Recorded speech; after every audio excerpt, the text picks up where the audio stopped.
Around the World in 80 Days by Jules Verne, Chapter 18, in which Phileas Fogg, Passepartout, and Fix go each about his business.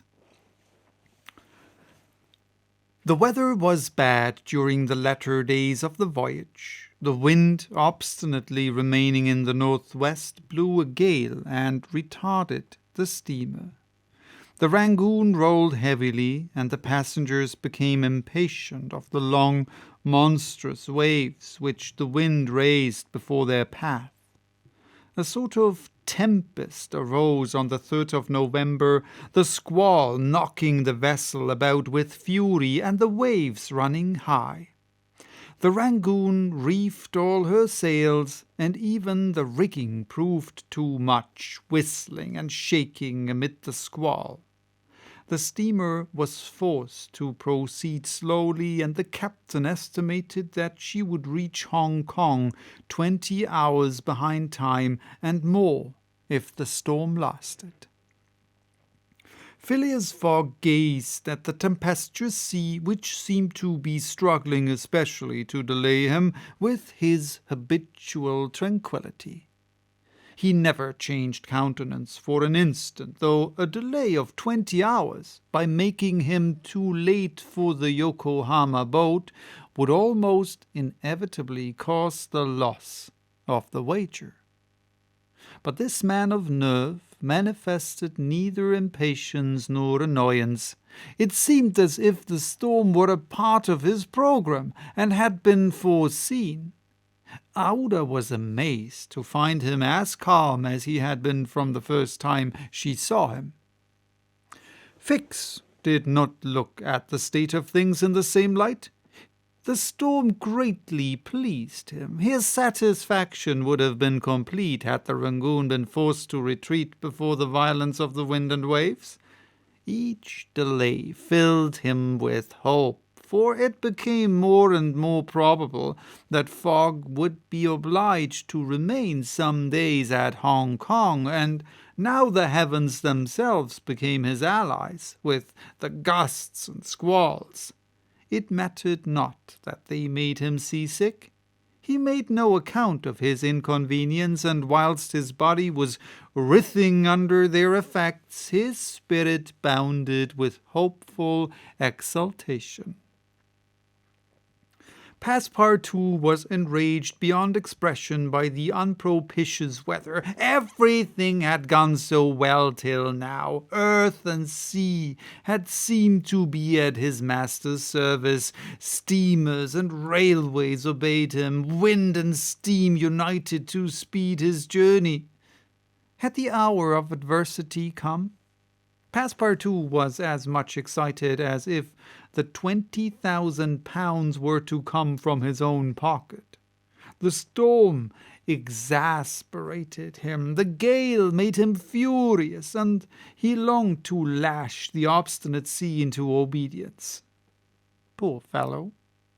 Fix carefully concealed from him his own satisfaction, for had he betrayed it, Passepartout could scarcely have restrained himself from personal violence. Passepartout remained on deck as long as the tempest lasted, being unable to remain quiet below, and taking it into his head to aid the progress of the ship by lending a hand with the crew. He overwhelmed the captain, officers, and sailors, who could not help laughing at his impatience, with all sorts of questions. He wanted to know exactly how long the storm was going to last, whereupon he was referred to the barometer, which seemed to have no intention of rising. Passepartout shook it, but with no perceptible effect, for neither shaking nor maledictions could prevail upon it to change its mind. On the 4th, however, the sea became more calm, and the storm lessened its violence. The wind veered southward and was once more favourable. Passepartout cleared up with the weather. Some of the sails were unfurled, and the Rangoon resumed its most rapid speed. The time lost could not, however, be regained. Land was not signalled until 5 o'clock on the morning of the 6th. The steamer was due on the 5th. Phileas Fogg was 24 hours behindhand, and the Yokohama steamer would, of course, be missed. The pilot went on board at 6 and took his place on the bridge to guide the Rangoon through the channels to the port of Hong Kong. Passepartout longed to ask him if the steamer had left for Yokohama, but he dared not, for he wished to preserve the spark of hope which still remained till the last moment. He had confided his anxiety to Fix, who, the sly rascal, tried to console him by saying that Mr. Fogg would be in time if he took the next boat. But this only put Passepartout in a passion. Mr. Fogg, bolder than his servant, did not hesitate to approach the pilot and tranquilly ask him if he knew when a steamer would leave Hong Kong for Yokohama. "At high time tomorrow morning," answered the pilot. "Ah," said Mr. Fogg, without betraying any astonishment. Passepartout, who heard what passed, would willingly have embraced the pilot, while Fix would have been glad to twist his neck. "What's the steamer's name?" asked Mr. Fogg. "The Carnatic." "Ought she not to have gone yesterday?" "Yes, sir, but they had to repair one of her boilers, and so her departure was postponed till tomorrow." "Thank you," returned Mr. Fogg, descending mathematically to the saloon.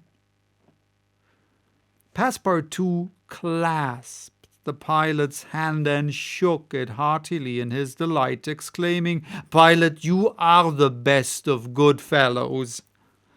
The pilot probably does not know to this day why his responses won him this enthusiastic greeting. He remounted the bridge and guided the steamer through the flotilla of junks, tankers, and fishing boats which crowd the harbour of Hong Kong. At 1 o'clock, the Rangoon was at the quay, and the passengers were going ashore. Chance had strangely favoured Phileas Fogg, for had not the Carnatic been forced to lie over for repairing her boilers, she would have left on the 6th of November, and the passengers for Japan would have been obliged to wait for a week the sailing of the next steamer. Mr. Fogg was, it is true, 24 hours behind his time, but this could not seriously imperil the remainder of his tour. The steamer which crossed the Pacific from Yokohama to San Francisco made a direct connection with that from Hong Kong, and it could not sail until the latter reached Yokohama, and if Mr. Fogg was 24 hours late on reaching Yokohama, this time would no doubt be easily regained in the voyage of 22 days across the Pacific. He found himself then about 24 hours behindhand, 35 days after leaving London. The Carnatic was announced to leave Hong Kong at 5 the next morning. Mr. Fogg had 16 hours in which to attend to his business there, which was to deposit Aouda safely with her wealthy relative. On landing, he conducted her to a palanquin in which they repaired to the club hotel. A room was engaged for the young woman, and Mr. Fogg, after seeing that she wanted for nothing, set out in search of her cousin Gigi. He instructed Passepartout to remain at the hotel until his return, that Aouda might not be left entirely alone. Mr. Fogg repaired to the exchange, where he did no doubt everyone would know so wealthy and considerable a personage as the Parsee merchant. Meeting a broker, he made the inquiry to learn that Gigi had left China 2 years before and, retiring from business with an immense fortune, had taken up his residence in Europe, in Holland, the broker thought, with the merchants of which country he had principally traded. Phileas Fogg returned to the hotel, begged a moment's conversation with Aouda, and without more ado apprised her that Gigi was no longer at Hong Kong, but probably in Holland. Aouda at first said nothing. She passed her hand across her forehead and reflected a few moments. Then, in her sweet, soft voice, she said, "What ought I to do, Mr. Fogg?" "It is very simple," responded the gentleman. "Go on to Europe." "But I cannot intrude." "You do not intrude, nor do you in the least embarrass my project. Passepartout." "Monsieur?" "Go to the Carnatic and engage 3 cabins." Passepartout, delighted that the young woman, who was very gracious to him, was going to continue the journey with them, went off at a brisk gait to obey his master's orders. So that was chapter 18. Bye-bye. Till next time with chapter 19, in which Passepartout takes a too great interest in his master, and what comes of it.